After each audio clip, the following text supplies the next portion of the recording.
Every Level of Spiritual Awakening Explained. That is the title of the video we are reacting to today. This is a video done by Toon Explainer. I think everything is said right there in the title. We don't need to get into it. We'll watch the whole thing and then we'll talk about it. But I already want to say a bunch of stuff, but I'll wait.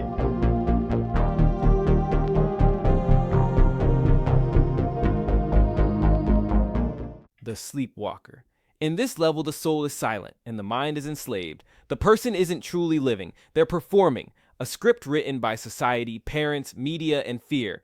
Every thought they think was planted, every dream they chase was sold to them. They confuse routine for meaning and comfort for purpose. They follow the crowd, obey the rules, and avoid discomfort at all costs. There is no questioning, no reflection, no depth, just deadlines, trends, and dopamine. This is the domain of ego, where identity is defined by job titles, followers, fashion, and filters, where silence feels threatening, and truth too inconvenient to explore. Deep down, there may be a faint whisper that something isn't right, but it's drowned out by noise, numbed by distractions, and buried beneath convenience. The sleepwalker doesn't even know they're asleep, and that's what makes this stage so dangerous, because the longer one stays here, the more the illusion becomes home. The cracks appear. In this level, the illusion begins to bleed. The routine that once felt safe starts to feel suffocating. The laughter sounds hollow. The goals suddenly meaningless. Something deep beneath the surface starts stirring, a quiet discomfort, a shadow that follows even in moments of joy. It's not depression. It's not burnout. It's awakening, disguised as unease. The person begins to question, not loudly, but internally. Why am I doing this? Is this all there is? They start noticing the masks people wear, the emptiness in conversations, and they realize they've been part of it too. The job, the religion, the relationships, all the things that once gave them identity now feel like cages. Beautifully decorated, yes, but cages nonetheless, and yet they can't explain it to anyone, because on the outside, everything looks fine, but on the inside, the cracks are growing. So this is interesting. You know, Yeah. I feel like a lot of my life I've been kind of a weirdo, kind of a disruptor, asking odd questions in Bible study and church, and I always felt like everything was super mask-like. You know, everything was always like a masking. And they have medical terms for that, like they'll call you neurodivergent and stuff. But truth is, this is doing a very good job of reflecting something. Like you see the hollowness of it. And I wonder, is like, is not everybody like that? Aren't there a lot of people that felt like that growing up? Like felt like outsiders, felt kind of strange, saw the pretension in society. I think that's where the pain may have hit you. But I feel like it was such a young age for me. I guess this is a little bit of vamping or something, like whatever you call it, a little bit of like bragging or something. But I'm like, in case you're wondering at some of the crazy things I say, but pretty young that I was like, something ain't right. And maybe not everybody feels that way, and it's a little older, in which case, enjoy. If life cannot be an uncomfortable hell for you, then that sounds pretty awesome. But if it does start to realize, that's good too. And what seems to be happening is there's many people in culture. This video is a perfect example. Isn't it seem like there's lots of people, like they've got a whole video. This is not the only video about the stages of spiritual awakening. Yeah. A lot of people talking about spiritual awakening, right? But there's a trap here, which is like there are some people that are still in that asleep stage that would see the zeitgeist, see that everyone's doing that and be like, yeah, oh yeah. And they don't realize that they are not speaking from awareness. They're speaking from more reactivity. They're speaking from a bandwagoningness. And then they're like, well, what am I supposed to do? Stay tuned. We continue to watch. This stage is the beginning of the unraveling, the first fracture in a world they were told was solid. And once that crack appears, the light will find its way in, whether they're ready or not. The awakening. In this level, reality shatters. The veil is lifted, and for the first time they see, not with their eyes but with their soul. It often happens suddenly, a tragedy, a betrayal, a breakdown, and just like that, the world they knew dissolves. They realize the system is rigged, that their beliefs were borrowed, that everything they trusted, religion, politics, even love, may have been built on sand. It's disorienting, terrifying, liberating. They start consuming books they once ignored, listening to voices they once mocked, feeling things they can't explain. Synchronicities appear, patterns reveal themselves, and a deep, ancient knowing begins to awaken within them. But it's not all peace and light. There's confusion, paranoia, rage. They question their sanity because once you see the illusion, you can't unsee it. and the mind fights to pull them back. But it's too late. The spell is broken, they've awakened, and nothing will ever be the same again.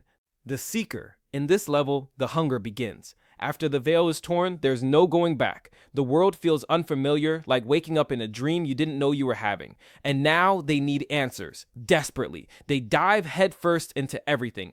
Ancient texts, hidden histories, occult symbols, meditation, psychedelics, astrology, energy work. They binge videos at 3 a.m., they journal, fast, pray, cry, scream. This is the phase of obsession, a beautiful madness. They want to know everything. Who are we? Why are we here? What is truth? But there's danger in this level too. The ego, once shattered, can slip back in, dressed in spiritual robes. They begin to label themselves starseed, chosen one. They collect rituals like trophies, and sometimes they look down on those still asleep. They don't realize it yet, but even seeking can become a prison if they mistake the path for the destination. Still, beneath all the noise, something sacred is taking root. A quiet voice, a pull inward. They are not just seeking the truth, they are beginning to seek themselves.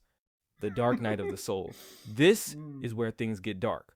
All the books, the crystals, the meditation, none of it seems to help anymore. The person feels lost, empty, and disconnected from everything, including themselves. They start questioning everything again, but this time, it's different. It's not curiosity, it's pain. This is the spiritual breakdown, also known as the dark night of the soul. Old beliefs collapse, relationships fall apart, nothing makes sense. And worst of all, it feels like no one understands. They might feel depressed, anxious, or like they're being punished. But in reality, what's happening is purification. This is the ego dying. This is the soul clearing out everything fake, shallow, and inauthentic. It's not fun, it's not pretty, but it's necessary. Because after this storm, what's left is raw, real, and ready for something deeper. The integration. Now we're getting somewhere. So you did all that work to be the tattered guy with the thing on his forehead, still proselytizing the wilderness like a tear coming, like John the Baptist, fully crazy. And you will be fully crazy by that stage to society. You'll be fully crazy because you won't care anymore. Once no more fucks can really be given, that's when people give the fuck up on you. They're like, "See ya, bitch, you're insane. Either you get checked in or I'm abandoning your ass." That's the reality. It sounds intense, but there be dragons here. You know what I mean? Be warned. Yeah. That is what it takes to get to that point. See how many other stages involved throwing and screaming and freaking out? I'm sure there are people that are like, it was not like that for me. It was quiet and I held myself together and they're awakened. You know what I mean? It doesn't have to be so dramatic, I don't think. But I think that you have to be able to acknowledge the pictorial information there, because I think it is a little bit like that. By the time what's left is raw. What's left is raw, because that's a big part of that one stage is like the pretension and egoiness of like this guy that knows everything and's like, why don't you all know something too? And then that, of course, is hollow and fake and a completely constructed fakeness too. You know what I mean? And then until you get all the way down to like some like nomad. Yeah. Yeah. I think it's good to maybe show the extremes because that might, like for some people, that might actually be their experience where they're going. And it's like, take care because there's other stages coming and, it won't be like that forever. Some of these hard stages, this kind of evolves and changes. But anyway, we can continue on. After surviving the chaos of the dark night, something shifts. The person stops chasing answers and starts living them. They're no longer obsessed with being spiritual. They just want to be real. This stage is all about balance. They begin to blend their inner wisdom with everyday life. Meditation isn't just a morning ritual anymore. It's how they move through traffic. Compassion becomes a natural response, not a hashtag. There's less drama, less needing to prove anything. They've made peace with the past. They trust the process. And they realize that healing isn't a destination. It's a lifestyle. This is when things actually get simpler. They stop performing spirituality and start embodying it. They're not perfect, but they're present. And that changes everything. Unity consciousness. This is it, the final level. At this stage, the person no longer sees themselves as separate from the world. The trees, the people, the stars, the silence, it's all connected. It's all one. There's no more ego running the show. No need to prove, chase, or control. They don't just talk about peace. They are peace. They understand that everyone is on their own journey, and judgment turns into compassion. Conflict turns into understanding. Life stops being something to survive and becomes something to honor.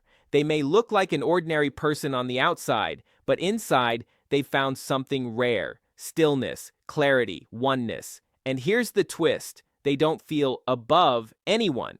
In fact, they often return to help others awaken too. Not because they have to, but because they want to. They've realized the deepest truth. There is no me and you. Just one consciousness experiencing itself in infinite forms. Good video. Yeah. The only thing I would put a warning on would be that if you watch a video that's so structured perfectly like that, you might think that, oh, it has to go in this exact order. Which one? Because you asked me right after the video, where do you see me on this thing? Or have you watched it yet? And yeah, I had watched it just to figure out what we were going to watch today. But the first thing that I noticed when I did watch this is that I feel like for myself, this has been all of the categories kind of evolving all at the same time.